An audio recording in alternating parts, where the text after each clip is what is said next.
રાજકોટ શહેર police commissioner દ્વારા પેટ્રોલને લઈને એક જાહેરનામું બહાર પાડવામાં આવ્યું છે કે જેના પણ વાહનોની અંદર નંબર પ્લેટ નહીં હોય અથવા તો નંબર પ્લેટ સાથે કોઈ છેડછાડ કરવામાં આવ્યા હશે આવા વાહનોમાં પેટ્રોલ નહીં આપવામાં આવે।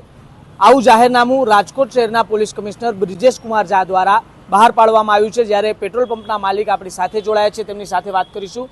આ પ્રકારે જાહેરનામું જે બહાર પાડવામાં આવ્યું છે, આપને જાહેરનામું મળ્યું ખરી? અમને આજ રોજ જાહેરનામું મળી ગયું છે ને આજથી જ અમે પાલન ચાલુ કરી દીધું છે। મારે રાજકોટના તમામ નાગરિકોને કહેવું છે કે કોઈ પણ તમે પંપે પુરાવા જાઓ તો નંબર પ્લેટ વિના જતા નહીં। કોઈ પંપે તમને પેટ્રોલ પૂરી નહીં આપે, કારણ કે આજે જ રાજકોટ કમિશનરનું જાહેરનામું બહાર પડી ગયું છે। કોઈ નંબર પ્લેટ સાથે ચેડા કર્યા છે તોય પણ પૂરી આપશે નહીં। એક પેટ્રોલ પંપના માલિક તરીકે જે આ જાહેરનામું બહાર પાડવામાં આવ્યું છે, વાહનોના નિયમોને લઈને જે ચુસ્તપણે પાલન કરવામાં આવે એ માટે, આ નિયમને તમે કઈ રીતના જોવો છો? એક પેટ્રોલ પંપના માલિક, આ નિયમમાં તો એવું છે કે આ કામકાજ ખરેખર આરટીઓ અને ટ્રાફિકવાળાનું હોય છે, પણ અત્યારે જે સરકારશ્રીના અનુસાર મુજબ કે લેટર મળ્યો છે એ પ્રમાણે અમારે પાલન કરવું પડે, કારણ કે આમાં હું કજિયાના ઘરની બધું રહેવાનું જ છે, માથાકૂટની બધું। તો એના માટે પણ પોલીસે કહ્યું છે કે કોઈ વ્યક્તિ અહીંયા ઝઘડો કરે તો તરત જ પોલીસને બોલાવી અને જાહેરનામાના ભંગનો ગુનો પણ પોલીસ તેના ઉપર દાખલ કરશે। આ માટે આપની તૈયારી? અહીં અમે બધા સ્ટાફને કહી દીધું કે એવું લાગે તો આપણે 112 નંબર છે એમાં જાણ કરી દેવાની, પોલીસ પ્રોટેક્શન મળી જશે એવું થશે તો। લોકોને એક મહત્વનો સંદેશ તમારા તરફથી જે પેટ્રોલ પુરાવા આવતા હોય, લોકો માટે સંદેશ એક જ છે કે ભાઈ અમારે આ કામ અત્યારે પંપ માટે કરવું પડે તો એક રાજકોટના નાગરિકને અપીલ એક જ છે કે મહેરબાની કરીને તમે ન હોય નંબર પ્લેટ તો આરટીઓમાં કે ટ્રાફિકમાં કરાવી નાખો। આમાં કોઈ સ્ટાફ કે પંપવાળા હેરાન ન થાય, અને જરૂર પડે તો તમે માર્ગદર્શન લઈ લો કે તમે પંપ પુરાવા જાઓ તો પહેલાં નંબર પ્લેટ પુરાવીને જ જાઓ કે તમે પ્રોબ્લેમ ન પડે આગળ। હજી ચોક્કસથી જે રીતના જે પેટ્રોલ પંપના માલિક આપણી સાથે જોડાયા હતા, તેમના દ્વારા રાજકોટના લોકોને અપીલ કરવામાં આવી છે કે નંબર પ્લેટ વગરના વાહનો લઈને પેટ્રોલ પંપે ન આવવું, કેમ કે જાહેરનામું છે। અને સાથે સાથે રાજકોટના લોકોને પણ અપીલ એ પ્રકારે કરવામાં આવી છે કે જો યોગ્ય માર્ગદર્શન હોય તો તે પણ મેળવી લેવું, કેમ કે આવા જ્યારે નિયમો આવતા હોય છે ત્યારે જે અહીંયા પેટ્રોલ પંપના કર્મચારીઓ હોય છે અને પબ્લિક હોય છે તેના વચ્ચે ઘણી વખત ઘર્ષણના દ્રશ્યો પણ સામે આવતા હોય છે। પરંતુ આ જે જાહેરનામું બહાર પાડવામાં આવ્યું છે તેમાં પણ ચોક્કસપણે એક ઉલ્લેખ કરવામાં આવ્યો છે કે જો કોઈ વ્યક્તિ ક્યાંય પણ જો આ નિયમોને લઈને ઘર્ષણ કરશે અથવા તો કોઈ બાબતે બબાલ કરશે તો તેના વિરુદ્ધ જાહેરનામા ભંગની કાર્યવાહી કરવામાં આવશે।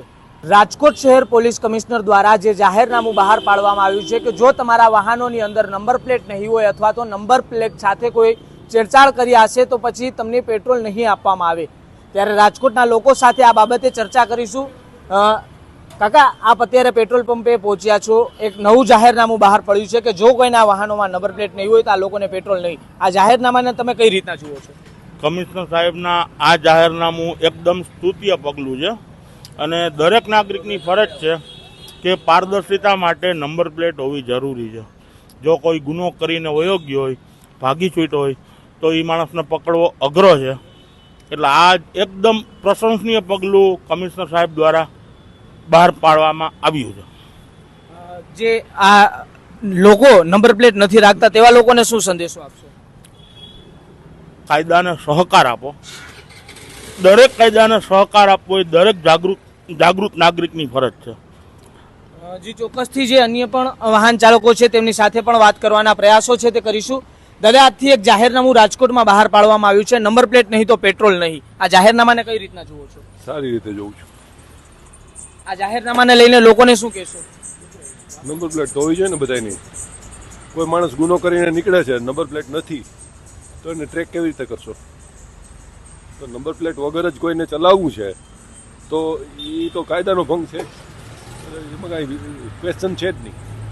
જી ચોક્કસથી જે રીતના વાહન ચાલકો કહી રહ્યા છે કે નંબર પ્લેટ હોવી જરૂરી છે। અન્ય પણ એક યુવક છે, આપણે તેમની જોડે પણ વાત કરીશું। શું કહેશો ભાઈ આપ આ નંબર પ્લેટના નવા જાહેરનામાને લઈને કઈ રીતના જુઓ છો આપ? નંબર પ્લેટના નામે નંબર પ્લેટને લઈને એક જાહેરનામું છે કે જો નંબર પ્લેટ નહીં હોય તો પેટ્રોલ પંપે પેટ્રોલ નહીં આપવામાં આવે, આ જાહેરનામાને કઈ રીતના જુઓ છો? નંબર પ્લેટ વગર તો ચલાવી જ ન જોઈએ ને, નંબર પ્લેટ વગર કેમ ભેગું થાય, મેળ જ ના આવે। આ જાહેરનામું બહાર પાડ્યું તે લોકોના હિત માટે આપના મતે બરોબર જ છે? હજી ચોક્કસથી જે રીતના લોકો છે તે આ જાહેરનામાને પ્રશંસનીય ગણી રહ્યા છે અને લોકો છે તે આ જાહેરનામાને લઈને કહી રહ્યા છે કે જે જાહેરનામું બહાર પાડવામાં આવ્યું છે તે જાહેરનામું હોવું જોઈએ, જેથી કરીને કોઈ ગુનેગાર છે તે કોઈ પણ બાબતો એટલે કે ક્યારેય ગુનો કરીને છે તે એ ગુનામાંથી છટકી ન શકે, ત્યારે આ જાહેરનામાનું ચુસ્તપણે પાલન છે તે તમામ પેટ્રોલ પંપ ઉપર કરાવવામાં આવી રહ્યું છે.